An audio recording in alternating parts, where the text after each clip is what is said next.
Il y eut une guerre. Avant même que le monde ne soit formé, ce n'était pas une guerre entre nations, ni un combat entre hommes, mais un conflit entre des entités d'une puissance qui dépasse toute compréhension humaine, une rébellion si immense, si catastrophique, qu'elle ébranla les fondations mêmes du ciel. Et depuis cet instant, le monde fut précipité dans un combat qui, en réalité, n'a jamais vraiment pris fin. Un être magnifique, plus éclatant que toutes les créatures jamais façonnées, s'éleva dans un acte de défi contre celui qui lui avait donné la vie. Il ne se prosterna pas, il ne se soumit pas, il convoitait le trône, le pouvoir absolu de régner sur toute chose, et ainsi, il fut précipité, non pas simplement tombé, mais condamné à un exil éternel. Un destin scellé dans la fureur et la vengeance, mais il ne tomba pas seul. Un tiers des armées célestes le suivirent, dépouillés de leur lumière. Leur essence déformée en ténèbres, ce n'étaient plus des anges, ils étaient devenus des démons, bannis du ciel, mais non anéantis. Ils se déversèrent sur la terre comme une peste, ne cherchant qu'une chose: tromper, corrompre, posséder, dominer. As-tu déjà ressenti ce poids invisible qui semble t'écraser? As-tu déjà fait face à des tentations si puissantes qu'elles t'attiraient vers des choix que tu savais destructeurs? T'est-il déjà arrivé de te réveiller au milieu de la nuit, saisi par une peur indicible, comme si quelque chose d'invisible t'observait dans l'obscurité? Si tu crois que ce ne sont que des pensées, alors es-tu déjà tombé dans leur piège? Aujourd'hui, nous allons dévoiler les secrets qu'ils n'ont jamais voulu que tu connaisses. Les vérités cachées sur les démons, leurs origines, leurs plans secrets et l'influence qu'ils exercent sur notre monde. Ces révélations pourraient à jamais changer ta perception de la réalité. Es-tu vraiment prêt à continuer? Car une fois que tu auras vu la vérité, il n'y aura plus de retour possible. Peut-être que ce moment n'est pas anodin. Peut-être que tu es appelé à voir au-delà du voile, à découvrir ce que l'ennemi cherche à te cacher depuis toujours. Avant de commencer, nous vous invitons à cliquer sur « J'aime » et à vous abonner à la chaîne. Ce voyage, c'est celui de la parole de Dieu racontée avec le cœur et la foi. Chaque geste de soutien, aussi simple soit-il, nous encourage profondément et permet à la parole du Seigneur de toucher d'autres cœurs en quête de vérité et d'espérance.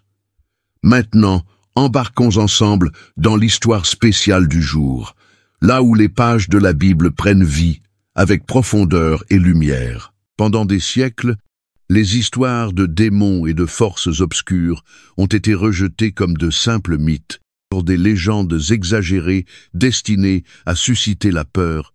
Mais si ce n'était pas que des histoires, et si ces forces invisibles qui façonnent notre monde étaient bien réelles et bien plus dangereuses que nous ne l'avons jamais imaginé? La Bible ne parle pas des démons comme de simples figures symboliques ou de superstitions anciennes, elle les décrit comme des êtres intelligents, rusés et acharnés, animés d'un objectif clair, s'opposer à Dieu et détruire l'humanité.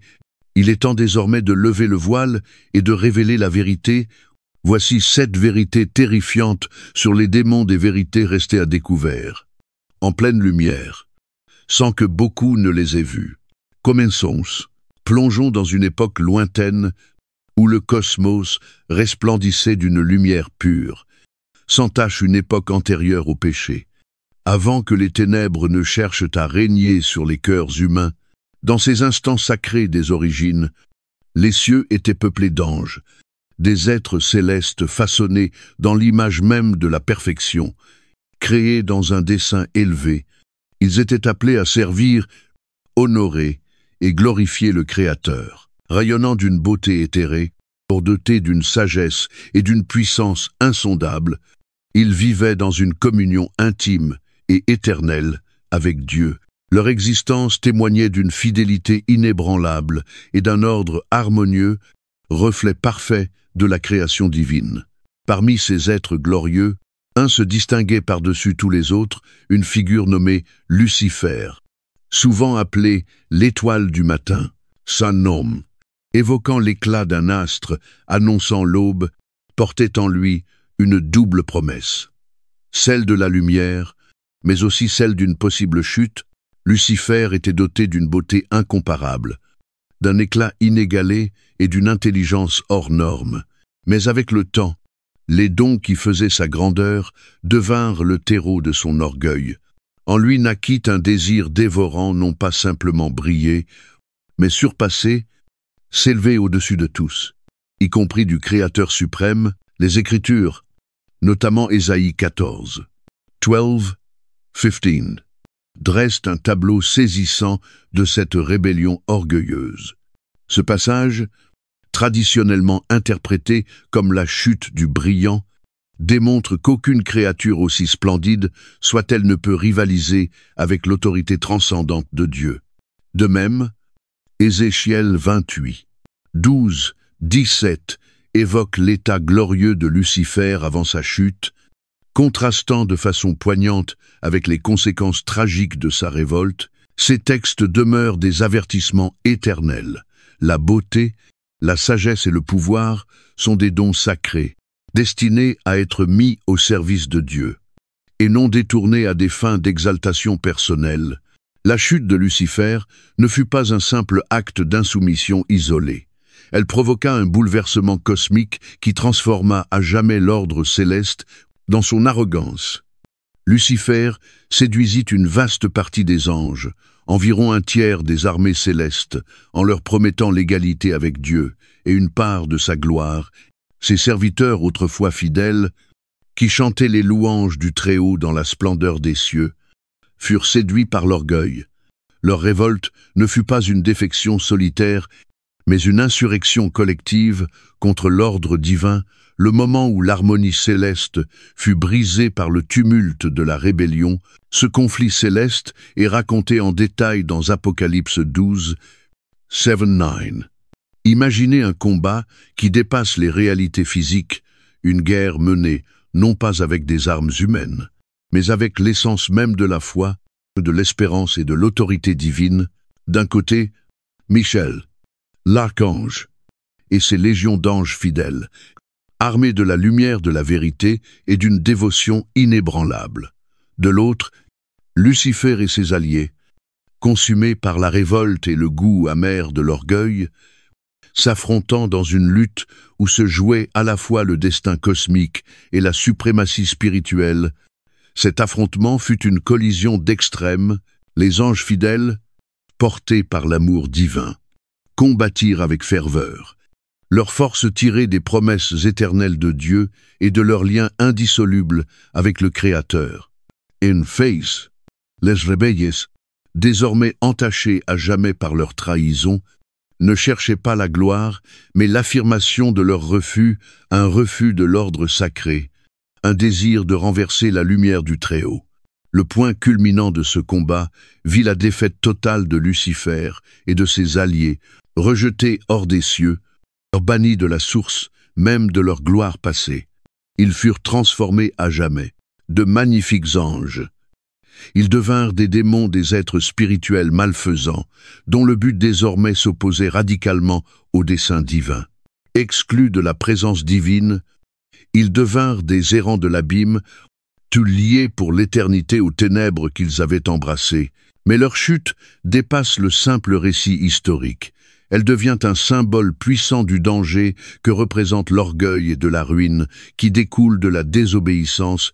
Leur transformation, de porteurs de lumière en artisans du chaos, nous avertit solennellement. Elle nous enseigne que les dons divins beauté, intelligence, puissance ne sont pas des trophées à exhiber pour soi, mais des responsabilités à vivre avec humilité et révérence envers celui qui les accorde une fois déchus. Ces anges, désormais démons, n'abandonnèrent pas leur mission de destruction. Sous la direction de Satan, désigné dans les Écritures comme le « prince de la puissance de l'air », Éphésiens 2, 1, ils s'engagèrent dans une guerre acharnée contre l'humanité. Leurs méthodes sont multiples: semer le doute, éveiller la tentation, pervertir la morale, corrompre les sociétés, mettre de la ruse. ils infiltrèrent subtilement les pensées humaines, déformant la vérité pour la transformer en mensonge, attaquant sans relâche l'image divine présente en l'homme. Quelle ironie profonde! Ces êtres créés pour être instruments de la volonté de Dieu sont devenus les symboles vivants de la rébellion contre lui, par leurs œuvres, qu'il s'agisse de chaos manifeste ou d'influences invisibles. Ils nous rappellent sans cesse les conséquences funestes du reniement de notre vocation divine. Chaque acte de mensonge, chaque perversion spirituelle témoigne de leur éloignement éternel de la lumière du Créateur. Ce récit nous invite à une introspection sincère sur la nature de l'orgueil et les risques qu'il fait peser sur notre âme. La chute de Lucifer nous montre que nulle beauté, nul pouvoir ne peut justifier une rupture avec l'humilité et le service. Ces dons doivent être protégés, cultivés dans la soumission au dessein de Dieu, un dessein fondé sur l'amour, l'unité et la communion de toute la création. Dans nos vies, l'orgueil peut se glisser insidieusement une pensée d'arrogance dans un moment de succès, un sentiment discret de supériorité ou la croyance trompeuse que notre volonté peut surpasser la sagesse divine. Le récit de Lucifer nous exhorte à rester vigilants, à reconnaître que nos forces, nos réussites tirent leur source d'un pouvoir qui nous dépasse infiniment. Par ailleurs, cette chute s'inscrit dans le cadre plus vaste du combat éternel entre la lumière et les ténèbres, un conflit toujours actuel. Les démons, jadis anges glorieux, continuent à œuvrer contre l'ordre établi par Dieu.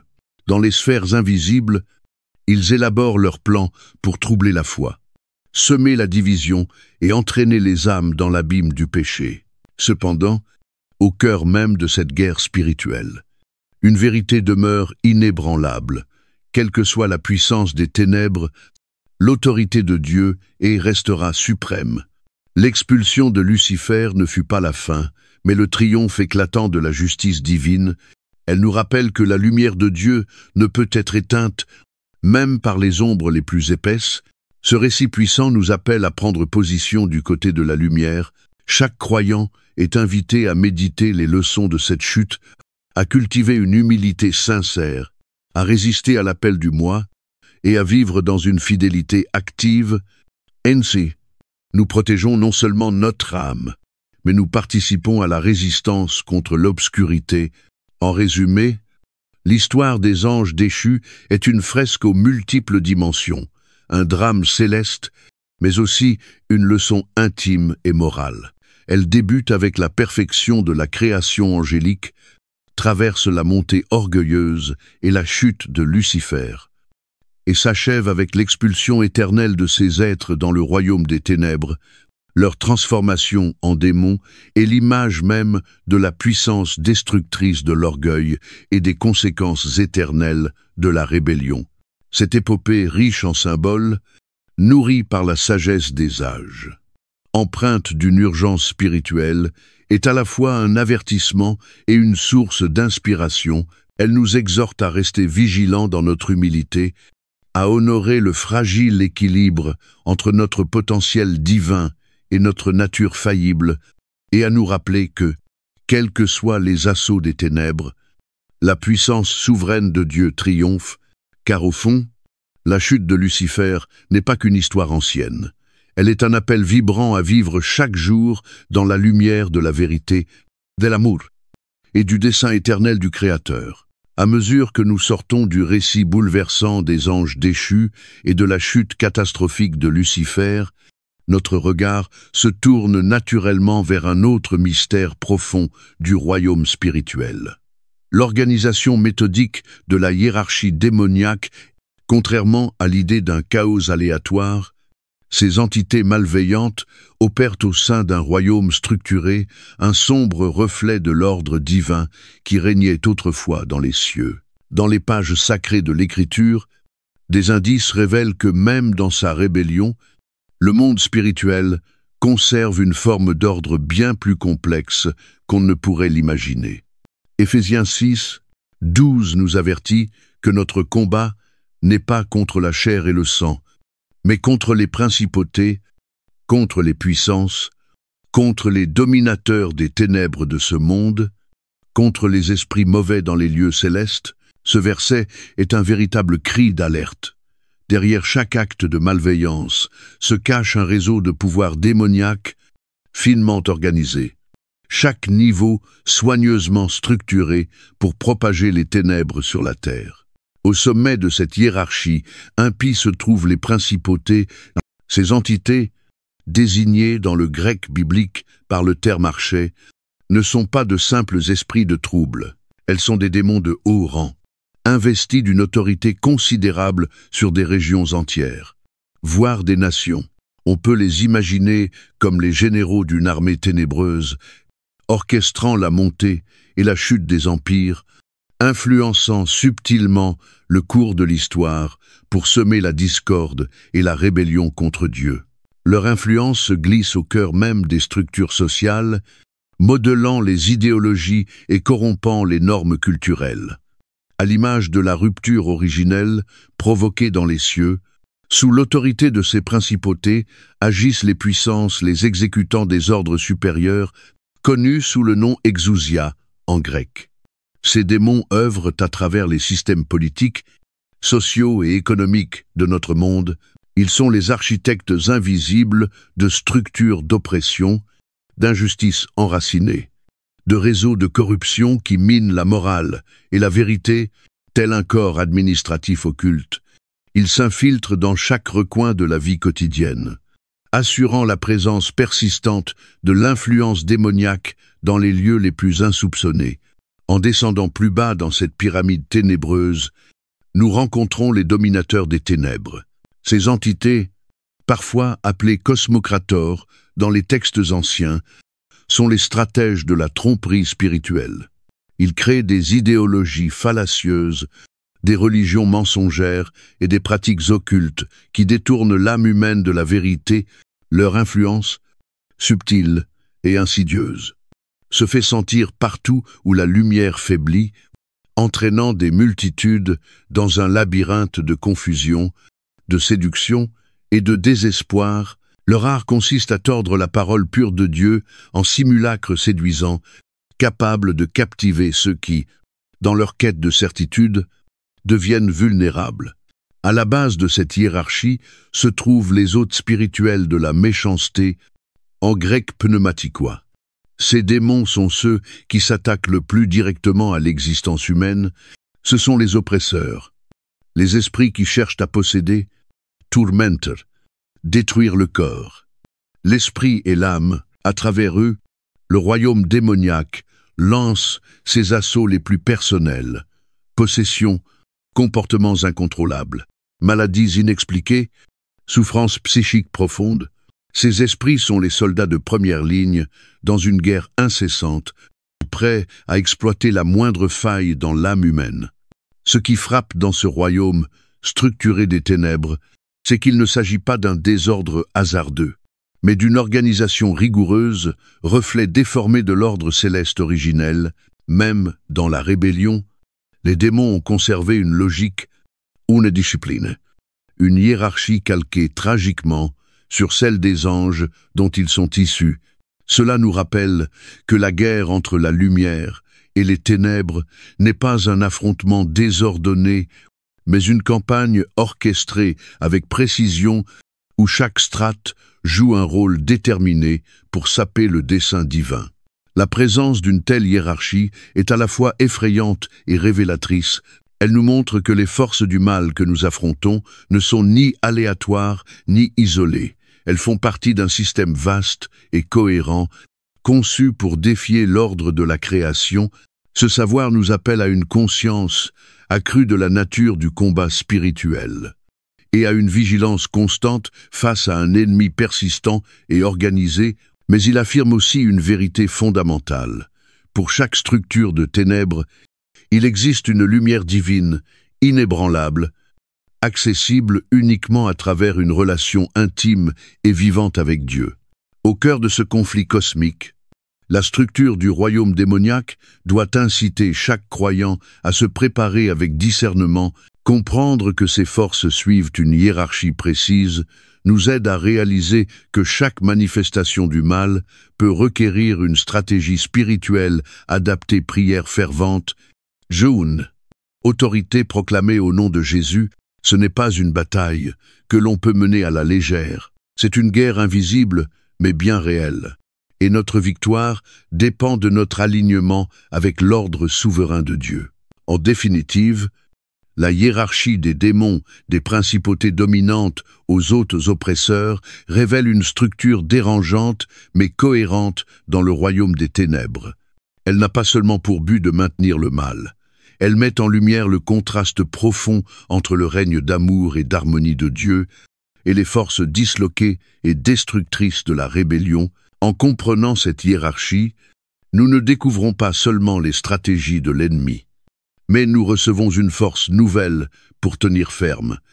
Sachant que toute autorité appartient à Dieu seul, c'est cette vérité éternelle qui éclaire notre route dans la lutte entre lumière et ténèbres, et qui nous appelle à marcher résolument dans la clarté de son dessein, alors que nous poursuivons notre exploration des dimensions cachées du combat spirituel.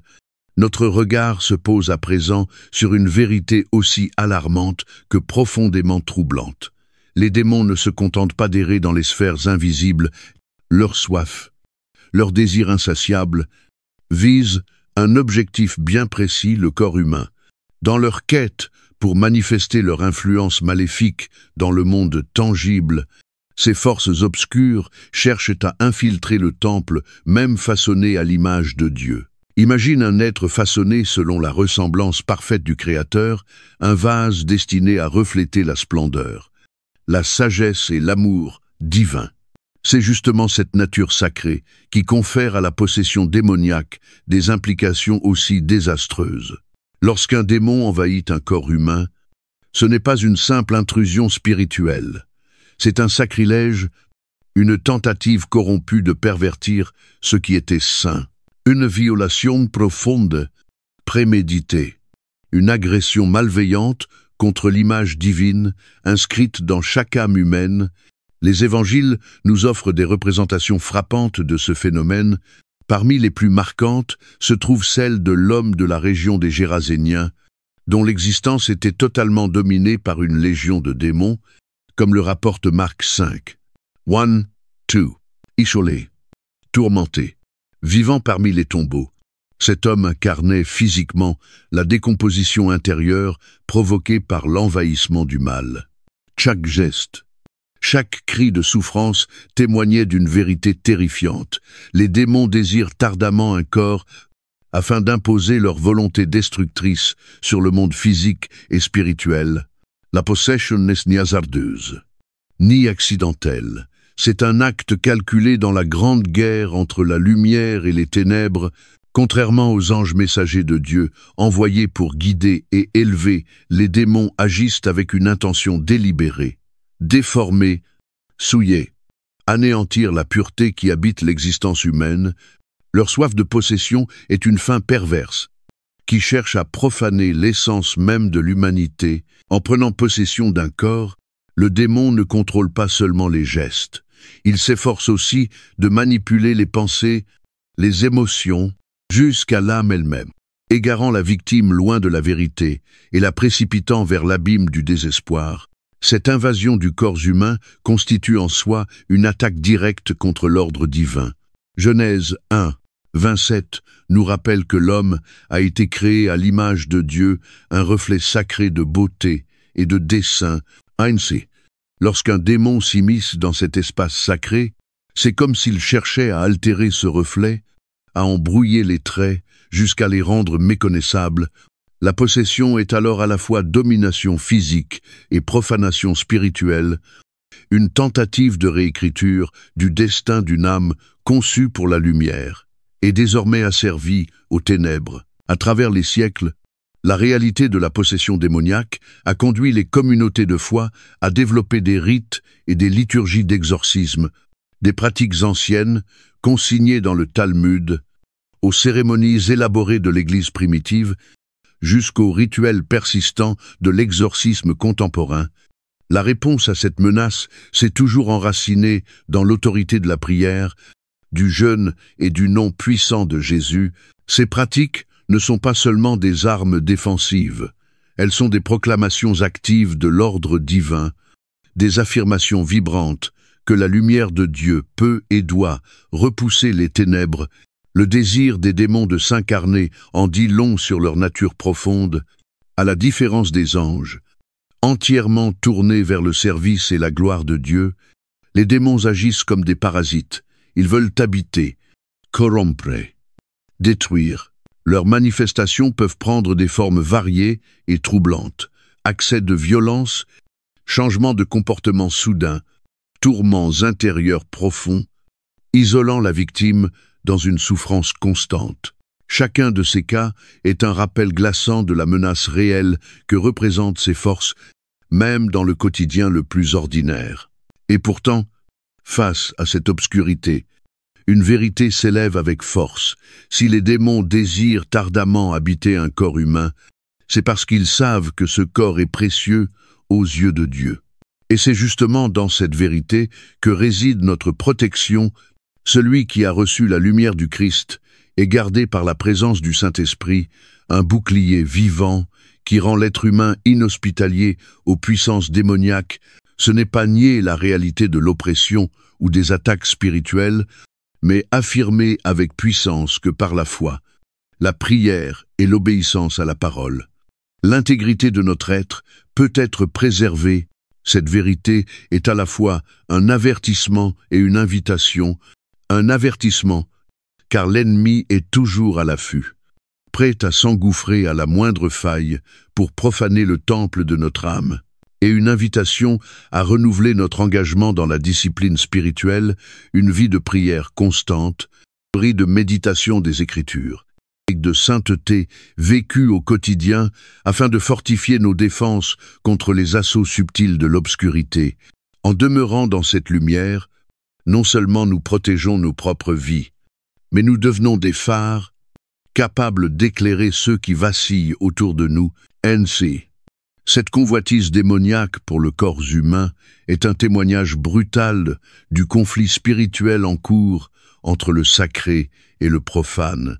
Elle nous rappelle que chaque être humain est un champ de bataille, un lieu sacré où s'affrontent la lumière et les ténèbres, et dans cette lutte éternelle, notre arme la plus puissante demeure la vérité inébranlable de l'amour de Dieu et la force transformatrice de sa grâce. Après avoir approfondi la vérité glaçante selon laquelle les démons désirent ardemment posséder un corps, nous dirigeons désormais notre attention vers une réalité tout aussi urgente et troublante. Les démons ne se contentent pas de l'occupation, leur dessein véritable est de détruire, de corrompre, d'infliger souffrance et division au sein de l'humanité. Leur objectif, imprégné de malveillance, est d'altérer la création divine en semant la douleur, la confusion et, ultimement, la séparation entre l'homme et Dieu. Dès les premières pages des Écritures, la Bible nous dépeint ces puissances obscures comme des entités dont la nature même est de s'opposer au bien, être de l'humanité. Ils ne sont pas des farceurs capricieux, mais des agents méthodiques du chaos dont l'influence s'étend sur les individus, les familles et même les générations. Les évangiles et les épîtres regorgent de témoignages où l'action démoniaque provoque maladies physiques, troubles mentaux et une détresse spirituelle profonde. Leur stratégie est claire: détourner l'homme de la lumière de la vérité pour l'entraîner dans l'abîme du péché et de l'asservissement spirituel. Un des récits les plus saisissants de cette volonté de nuire se trouve dans Marc 9, 17-27, où un père, désespéré, implore Jésus d'intervenir pour son fils. Le garçon est la proie d'un esprit impur qui le jette violemment à terre, le pousse dans le feu ou dans l'eau, dans une tentative évidente de lui ôter la vie.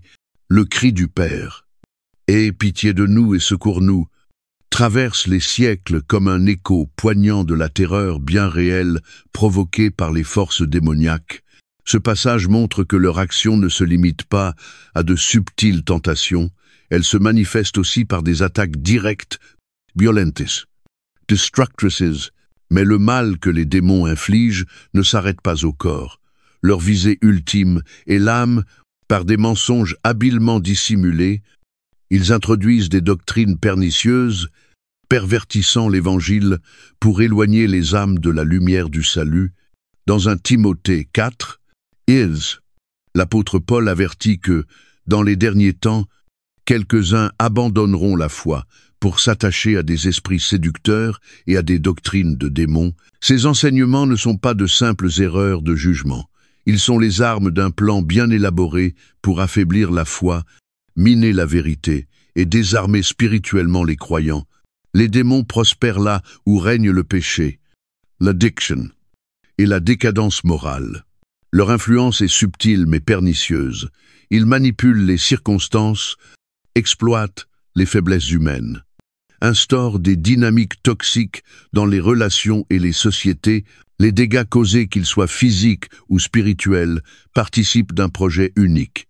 Fragiliser la résistance de l'humanité face à leur domination, la désintégration de la conscience morale collective n'est pas une succession de dérives individuelles, mais une offensive coordonnée contre l'ordre divin. Face à cette menace, l'histoire témoigne de la réponse des communautés croyantes qui ont mis en place des rituels et des pratiques pour repousser ces influences destructrices. Au Moyen Âge, l'Église codifia les rites d'exorcisme des liturgies imprégnées de prières, de jeûnes et d'invocations divines, conçues pour affronter et expulser les puissances démoniaques. Ces pratiques ne naquirent pas d'une superstition aveugle, mais d'une compréhension lucide. Le mal est réel, actif, et cherche à asservir, aujourd'hui encore, dans les régions où les pratiques occultes sont répandues, les témoignages de possession, d'oppression ou de souffrances inexpliquées se multiplient, soulignant l'urgence de rester spirituellement vigilant, mais au cœur même de cette réalité ténébreuse brille une lueur d'espérance. L'action destructrice des démons est limitée par la souveraineté absolue de Dieu. Les croyants ne sont pas livrés à eux-mêmes. Ils sont armés de l'équipement spirituel décrit dans Éphésiens 6, 10-18. Il leur est ordonné de revêtir l'armure complète de Dieu, la vérité, la justice, la paix de l'Évangile, la foi, le salut, la parole de Dieu. Le tout animé par la prière fervente. Cette armure ne protège pas seulement contre les attaques visibles, elle fortifie aussi l'âme contre les influences subtiles et insidieuses de l'ennemi. Face à cette réalité, une réponse s'impose. La résistance active, chaque tentative du démon de semer la peur, de diviser ou de corrompre, est un appel à se lever, à lutter non par la chair, mais par l'esprit. Notre parcours spirituel n'est pas une marche passive, mais un combat permanent. Dans ce combat, nos armes sont notre connaissance de la parole, notre vie de prière, notre persévérance dans la foi et la communion fraternelle qui nous édifie. ANC. Cette volonté démoniaque de nuire à l'humanité est à la fois un avertissement et un appel.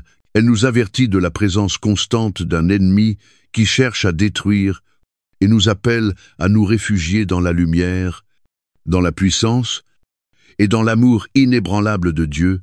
En reconnaissant les schémas de destruction, nous reprenons aussi le pouvoir de résister, car nous savons qu'aucune force, si redoubtable soit-elle, ne peut nous séparer de l'amour du Père. En fin de compte, cette vérité n'est pas un récit de désespoir, mais un cri d'éveil, une exhortation à la vigilance, à la foi et à la résilience. Elle nous rappelle que chaque être humain est un temple sacré, destiné à refléter la gloire de Dieu, et qu'en dépit des assauts de l'ennemi, la grâce du Seigneur nous appelle à tenir ferme, à repousser les ténèbres, et à marcher victorieux dans la lumière éternelle de la vérité, après avoir affronté les sombres réalités des dégâts démoniaques et des stratégies ténébreuses de l'ennemi. Nous tournons à présent notre regard vers une vérité profondément rassurante, porteuse d'espérance et de paix au cœur du combat spirituel. Les démons, malgré leur insatiable soif de possession et de perversion, ne peuvent en aucun cas posséder celui qui appartient véritablement à Christ. Pour les croyants nés de nouveau, un rempart divin a été établi, une protection céleste qui rend leur être impénétrable à toute domination démoniaque. Au cœur même de l'identité chrétienne réside une vérité puissante proclamée dans l'Écriture. Notre corps ne nous appartient plus, il est devenu le temple du Saint-Esprit. En 1 Corinthiens 6, l'apôtre Paul nous interpelle. Ne savez-vous pas que votre corps est le temple du Saint-Esprit qui est en vous, que vous avez reçu de Dieu? Cette image saisissante exprime une réalité spirituelle indélébile. Lorsque quelqu'un reçoit Christ, la présence du Saint-Esprit sanctifie son être tout entier. Par cette habitation divine, un mur infranchissable se dresse contre les forces des ténèbres. Imagine une forteresse, non bâtie par des mains humaines, mais par la puissance de Dieu lui-même, un sanctuaire vivant où le Saint-Esprit réside comme un gardien vigilant. Dès qu'une personne devient chrétienne, son être, auparavant vulnérable, est transformé en demeure sacrée, protégé par la grâce et consacré au Tout-Puissant. Cette transformation ne relève pas d'une image poétique, mais d'une réalité profonde. Aucun démon, quelle que soit sa ruse ou sa puissance, ne peut pénétrer l'intimité d'un cœur habité par l'Esprit de Dieu. Toutefois, si la promesse est ferme, les démons ne peuvent pas posséder un véritable croyant. Il est essentiel de comprendre que la guerre spirituelle ne s'arrête pas à la question de la possession. Les esprits mauvais peuvent encore tenter d'opprimer, d'assaillir de l'extérieur, en cherchant à exploiter nos faiblesses, nos distractions ou nos moments de doute. Mais cette attaque n'est pas une prise de contrôle. Elle reste en dehors de l'être, soumise à la résistance que nous pouvons opposer par notre attachement à Dieu. Tout au long de l'histoire de l'Église, d'innombrables témoignages ont confirmé la puissance protectrice de Dieu, conscients des menaces spirituelles. Les premiers chrétiens développèrent des disciplines profondes, la prière, la yone, la méditation de la parole, non comme de simples rituels, mais comme des actes de communion vivante avec le Saint-Esprit, ce lien intime. Cette présence constante rendait l'âme du croyant inattaquable en son centre. Aujourd'hui encore, nous héritons de cette tradition de vigilance et de force, avec la certitude que la demeure intérieure de celui qui est en Christ demeure inviolée. Les implications de cette vérité pour notre vie quotidienne sont immenses. Chaque instant que nous vivons dans la lumière de Christ est un témoignage de notre délivrance du royaume des ténèbres. La puissance même qui a ressuscité Jésus et désarmé les autorités démoniaques. Colossiens 2, 15 vit en nous. Non seulement cette présence nous affranchit du risque de possession, mais elle nous équipe pour résister à toute attaque extérieure, pensée négative, tentation trompeuse, à oppression spirituelle. Il est important ici de distinguer deux réalités spirituelles, la possession et l'oppression. La possession implique une prise de contrôle totale du corps et de l'esprit par une entité démoniaque. L'oppression, elle, est une attaque extérieure. Elle peut affecter nos émotions, nos pensées, notre corps même, mais elle ne peut pénétrer l'âme du croyant.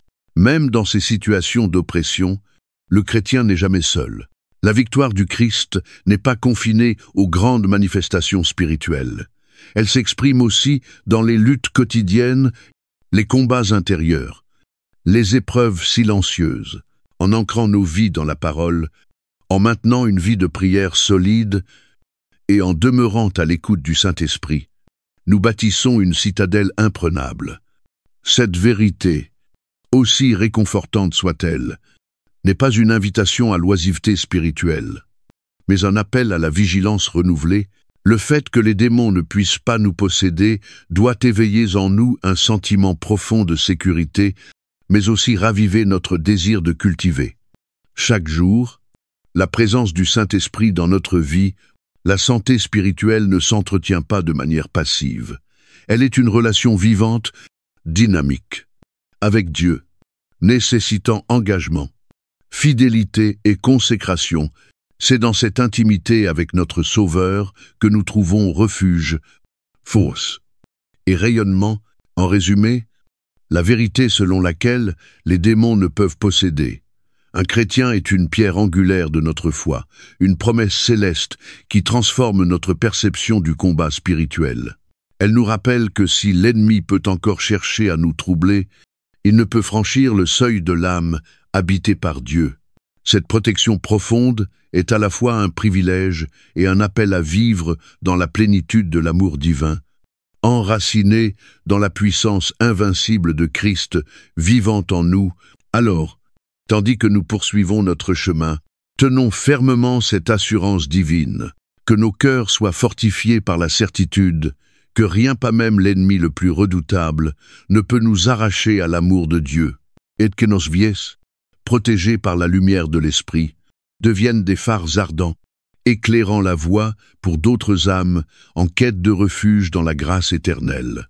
Alors que nous avançons dans notre exploration du royaume démoniaque, nous sommes confrontés à une réalité aussi saisissante qu'inquiétante. Les démons ne sont pas seulement des agents de mensonge et de corruption. Ils détiennent également une force surnaturelle terrifiante. Cette puissance, bien au-delà de toute capacité humaine, constitue à la fois une arme dans leur arsenal de ténèbres et une démonstration effrayante de la profondeur du mal qu'ils incarnent. Imaginez un homme de constitution humaine, fragile par nature, soumis aux limites de la chair, et pourtant, lorsqu'il est possédé par une légion de démons, il manifeste une force qui transcende toute norme naturelle. Les Écritures nous offrent des récits saisissants de ce phénomène. Dans Marc 5, 4, on lit l'histoire d'un homme vivant parmi les tombeaux, dont même les chaînes et les fers ne pouvaient contenir la violence. Sa capacité à briser ce que nul homme ne pouvait rompre n'était pas un simple élan de rage ou de folie, mais bien une manifestation visible d'une puissance occulte, un reflet sinistre de la force démoniaque enracinée en lui. Cette force extraordinaire n'est pas le fruit d'une puissance bienveillante, mais l'expression pervertie du pouvoir corrupteur de l'ennemi. Les démons, dans leur volonté de semer le chaos, confèrent à leurs hôtes des capacités défiant les lois naturelles. Ces démonstrations de force ne sont pas anodines. Elles visent à instiller la peur, à impressionner, à imposer une présence visible du mal. Par cette puissance physique, le monde invisible devient palpable, et la peur devient un outil de domination. Tant les récits historiques que les témoignages contemporains rapportent des épisodes troublants. Dans les premiers siècles de l'Église, les exorcistes et théologiens décrivaient déjà des cas où des individus, sous influence démoniaque, accomplissaient des actes de force qui défiaient toute logique humaine. Dans un récit célèbre, même des exorcistes juifs expérimentés furent surpassés et battus par un esprit qu'ils tentaient d'expulser. Ces signes manifestent que la puissance à l'œuvre dépassait les forces humaines. Ces récits ne sont pas de simples légendes, mais des avertissements concrets, ancrés dans la mémoire spirituelle de l'humanité. Cependant, au cœur même de cette réalité troublante, émerge une vérité plus grande encore. Cette force démoniaque n'est ni infinie, ni autonome. Elle est strictement limitée par la souveraineté de Dieu. Malgré leur apparente toute-puissance, les ténèbres ne peuvent franchir les limites fixées par celui qui règne au-dessus de tout. Cette limite divine n'est pas un concept abstrait. Elle est démontrée chaque fois qu'un croyant, fort de l'autorité de Christ, résiste et triomphe de l'oppression démoniaque. La force qui permet à un démon de briser des chaînes physiques n'est qu'une illusion passagère face à la puissance éternelle de l'amour et de la grâce de Dieu. Pour le croyant, comprendre la réalité de cette force surnaturelle est à la fois un avertissement et une source d'encouragement. C'est un rappel solennel que nous faisons face à un ennemi réel, capable de nuire d'une manière spectaculaire, mais c'est aussi un appel à la vigilance, à la consécration, à l'ancrage dans la puissance divine. De même que les démons peuvent manifester leur pouvoir dans des actions effrayantes, Le Christ peut aussi manifester sa puissance dans la vie de ses enfants, transformant leur faiblesse en force et leur désespoir en espérance. L'autorité qui permit à Jésus de chasser les démons est aujourd'hui encore à la disposition de tous ceux qui invoquent son nom avec foi dans notre quotidien. Cette prise de conscience doit éveiller en nous une discipline spirituelle accrue. Elle nous rappelle que notre combat n'est pas contre la chair et le sang, mais contre des puissances invisibles qui, parfois, se manifestent avec une force saisissante. Il est donc crucial que chaque croyant cultive une relation vivante et profonde avec Dieu par la prière, le yeun, la méditation de la parole. Ce sont là nos remparts, nos armes spirituelles, qui rendent impuissantes les forces démoniaques, quelle que soit leur intensité. Cette vérité nous appelle aussi à être des témoins lucides dans un monde souvent aveugle aux réalités spirituelles. Lorsque nous sommes confrontés à des actes qui défient l'ordre naturel et menacent la dignité humaine, notre réponse ne doit pas être la peur ou la confusion, mais la compassion et la proclamation de la vérité. Par la lumière du Christ, nous pouvons disperser les ténèbres, repousser les puissances destructrices et restaurer ce que le mal cherche à dévorer. Ainsi, la révélation de la force surnaturelle des démons agit comme une épée à double tranchant. Elle nous met en garde contre la réalité d'un ennemi redoutable, tout en nous appelant à une foi plus solide, plus enracinée. Elle nous pousse à reconnaître que, même si le mal peut s'exprimer de manière spectaculaire, il n'est qu'un souffle face à la puissance inébranlable du Dieu vivant. Notre force ne vient pas de nous-mêmes, mais de Christ en nous, et c'est là que réside notre victoire. En conclusion, alors que nous méditons sur cette vérité, les démons possèdent une force surnaturelle.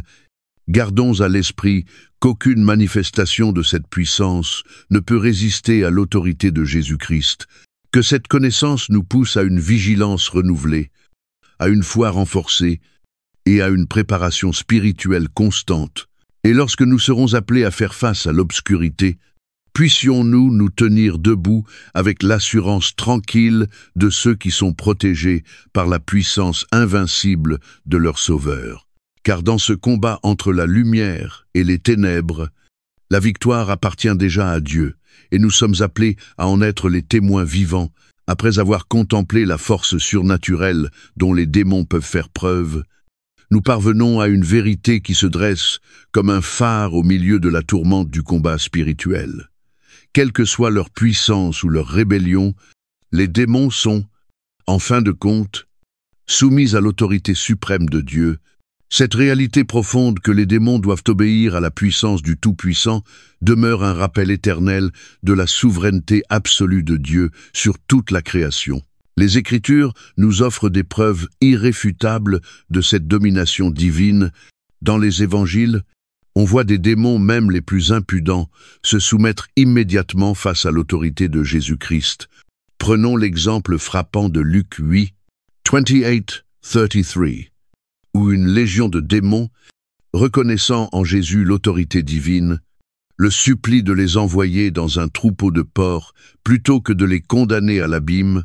Cette scène, à la fois terrifiante et révélatrice, expose une vérité inébranlable.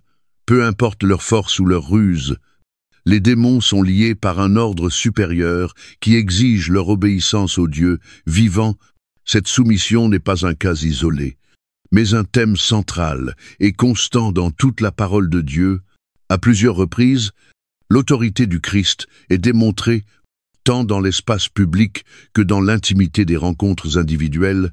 Aucune puissance des ténèbres ne peut agir hors du cadre de sa volonté. La même puissance qui, selon Colossiens 2, a dépouillé les autorités spirituelles de leur pouvoir, se manifeste à travers notre Sauveur et par extension à travers tous ceux qui sont unis à lui. Dans Luc 10, 17-20, les 70 disciples reviennent, émerveillés, en déclarant que même les démons nous sont soumis en ton nom.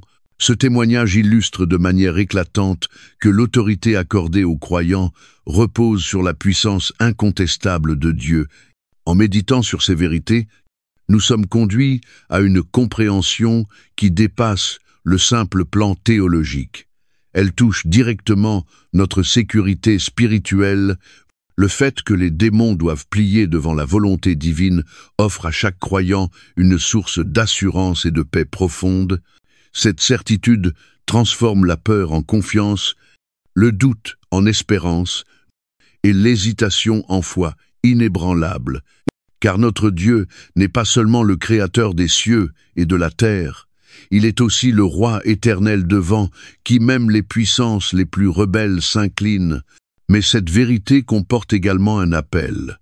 Elle nous invite à vivre pleinement dans la réalité de cette autorité lorsque nous intégrons, non seulement par connaissance mais par foi vivante, que Dieu règne en maître absolu sur les ténèbres. Nous sommes encouragés à marcher avec une assurance renouvelée. Nos vies deviennent alors le témoignage vivant d'une protection divine que nulle force adverse ne peut renverser. Nos luttes, si intenses soient-elles, sont désormais enveloppées d'espérance, car elles se déroulent sous la bannière de la victoire déjà remportée par Dieu. L'histoire de l'Église regorge de récits puissants où l'autorité du Christ a triomphé sur les forces démoniaques. Les pères de l'Église et de nombreux exorcistes, à travers les siècles, ont vu des délivrances spectaculaires, où la simple invocation du nom de Jésus provoquait la soumission immédiate des démons, qu'ils soient prononcés dans le silence d'une cellule monastique ou dans la ferveur d'une assemblée en prière. Ces témoignages ne cessent de rappeler que les ténèbres n'ont jamais été un royaume autonome, mais un domaine soumis à l'autorité souveraine de Dieu.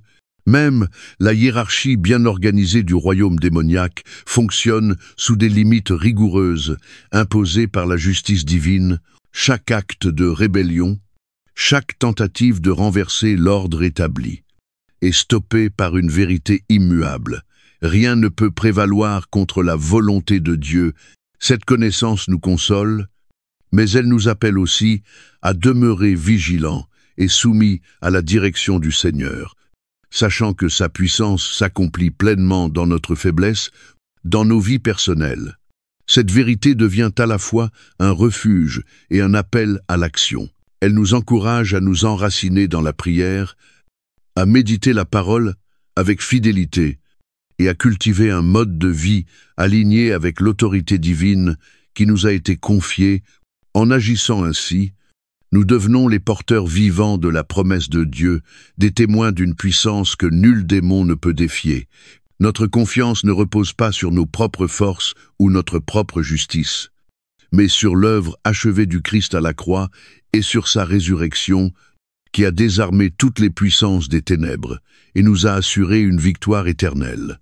Ainsi, au terme de cette traversée du monde invisible, du combat spirituel, rappelons-nous cette vérité, aussi redoutable que puissent paraître les forces démoniaques. Elle reste soumise à l'autorité du Dieu souverain. Cette réalité que les démons doivent obéir à la puissance du Seigneur est notre source de force et d'espérance. Elle affirme que nous ne sommes jamais seuls, que la même puissance qui a précipité Lucifer hors des cieux habite en nous, nous guide, nous protège et nous équipe pour être des flambeaux de lumière dans un monde assombri.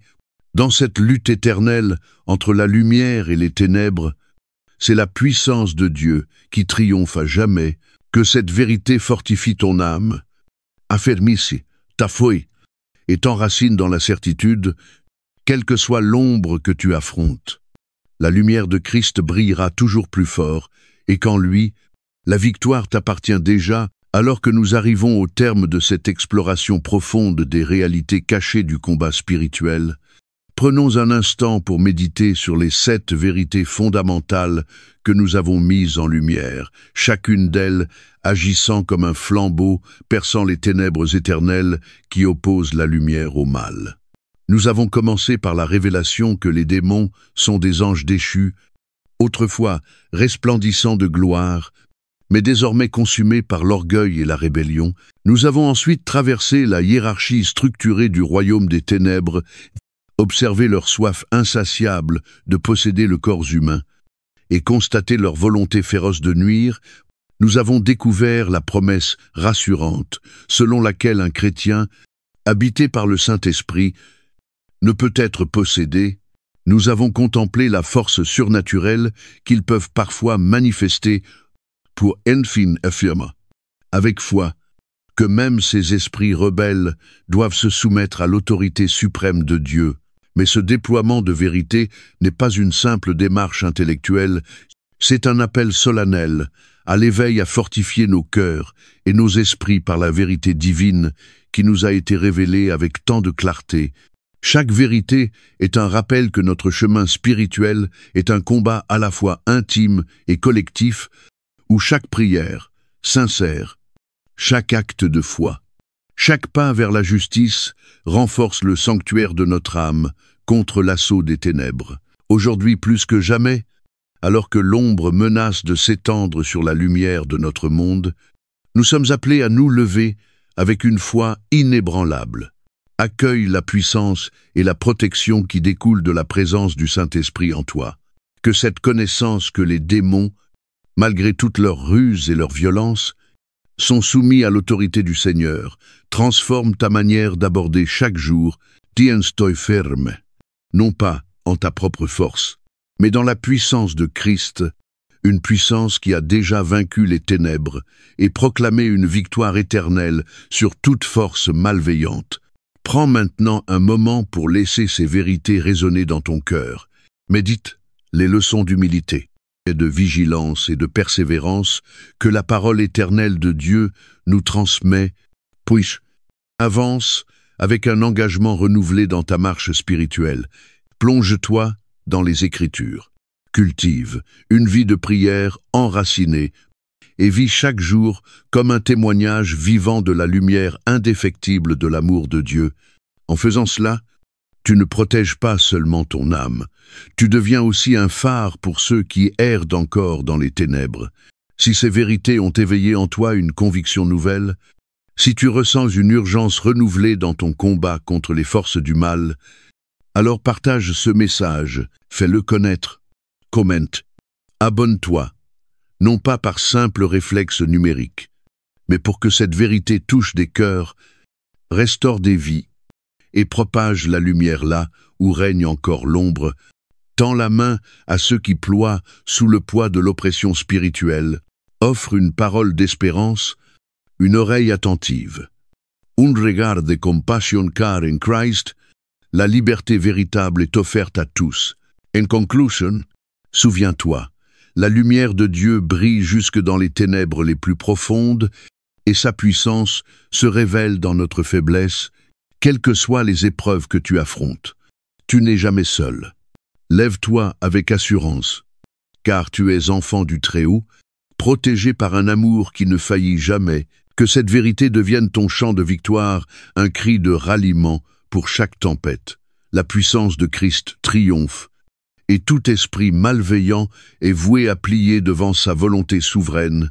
Que ces révélations fassent jaillir en toi une passion nouvelle pour vivre avec audace, pour combattre avec fidélité, et pour guider d'autres âmes vers l'étreinte lumineuse et éternelle de Dieu. Ton chemin est sacré, ton combat est réel, et ta victoire est assurée en celui qui a vaincu la mort, et les ténèbres une fois pour toutes. Merci d'avoir pris part à ce voyage transformateur. Va désormais dans la paix, dans la puissance, et sous l'onction indéfectible de notre Sauveur, que les bénédictions de Dieu reposent abondamment sur toi, alors que tu continues à briller comme une lumière dans un monde qui en a tant besoin. Merci de nous avoir accompagnés jusqu'à la fin de cette vidéo. Chaque récit biblique est un chemin de retour vers Dieu, discret mais puissant, qui nourrit notre foi jour après jour.